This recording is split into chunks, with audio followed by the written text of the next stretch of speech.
Salut à tous et bienvenue pour une nouvelle vidéo autour de l'actualité de l'OM. On commence tout de suite par le sujet qui monopolise toutes les discussions autour du club, c'est le dossier de l'entraîneur, avec Sergio Conceição qui serait en plein doute sur son avenir. On le sait, depuis plusieurs jours, Sergio Conceição est annoncé assez proche de l'OM, les dirigeants olympiens semblent vouloir en faire la pièce maîtresse de leur nouveau projet. Pourtant, les négociations semblent légèrement stagner depuis quelques jours. Alors pourquoi ce retard? Est-ce que c'est dû à l'intérêt d'un autre club? Eh bien non, actuellement aucun autre club ne semble être en lice pour recruter Sergio Conceição. Seul l'OM semble être un candidat sérieux pour le tacticien portugais.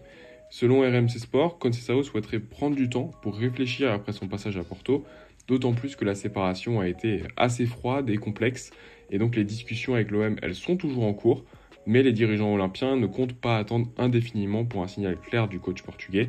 Normalement, une réponse est attendue d'ici la fin du week-end, alors rendez-vous au cours des prochains jours pour savoir si Sergio Conceição sera le prochain entraîneur de l'OM. Parlons désormais de Jonathan Clauss et d'un potentiel départ à évoquer. Après la victoire de l'équipe de France face au Luxembourg, le latéral olympien a été interrogé par TF1 sur son avenir en club. Et le moins qu'on puisse dire, c'est que Clauss n'a pas fait de langue de bois, en répondant que oui, un départ de l'OM est envisageable si tout le monde y trouve son compte. Donc Clauss qui ouvre clairement la porte à un départ de l'OM. Et pour rappel, Clauss, il n'a plus qu'une seule année de contrat à l'OM. Il va disputer l'Euro avec l'équipe de France, ce qui pourrait faire grimper sa cote sur le marché des transferts. C'est donc peut-être le moment pour les deux parties de se séparer et pour l'OM d'en tirer une somme satisfaisante. Alors qu'est-ce que vous en pensez? Est-ce que l'OM doit essayer de conserver et prolonger Jonathan Clauss ou est-ce qu'un départ est la meilleure solution pour tous les clans? Brice Samba est l'éventuelle option d'un retour à l'OM envisagé. On le sait, quand on parle des grands enjeux de l'OM pour cet été, la question du gardien de but revient assez souvent.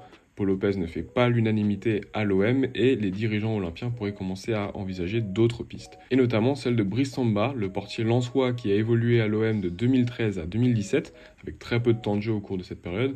Donc selon les dernières informations, Lens doit vendre pour équilibrer ses comptes, ce qui pourrait ouvrir une potentielle opportunité pour l'OM, même si financièrement l'opération semble très compliquée.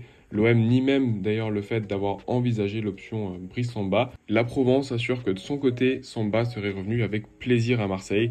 Donc voilà, le sujet des gardiens de but, est-ce qu'on aura un nouveau feuilleton cet été? D'autant plus que le remplaçant de Paul Lopez, Ruben Blanco, serait sur le départ vers Villarreal, affaire à suivre donc.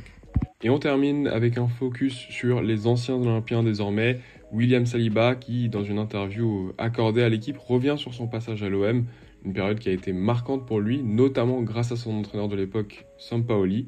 Il évoque « Avec Sampaoli, à l'OM, ça s'est super bien passé. C'était un entraîneur avec lequel tu étais libre, il connaissait bien tes qualités, t'encourageait à jouer comme tu voulais, il n'avait pas peur qu'on prenne des risques, j'ai passé un cap avec lui. » Et il a également souligné l'importance de cette année à Marseille dans sa progression en indiquant « L'année à Marseille représente un très grand virage dans ma carrière.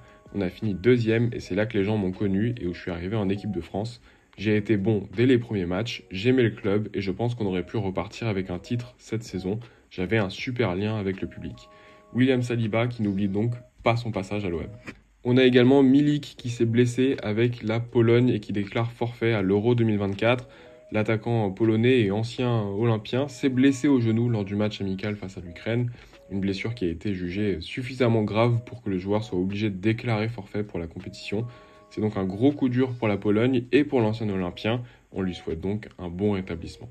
Et du côté des entraîneurs, Igor Tudor démissionne à nouveau de ses fonctions d'entraîneur. Cette fois-ci, c'est du côté de la Lazio Rome, un départ qui se justifierait par le fait que Tudor ne partageait pas les idées sportives de sa direction.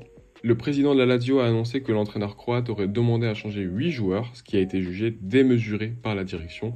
Parmi ces 8 joueurs, vous en douterez, se trouvait Matteo Guendouzi, qui, on le sait, n'a pas la meilleure relation avec Igor Tudor, mais que les dirigeants de la Lazio souhaitaient absolument conserver.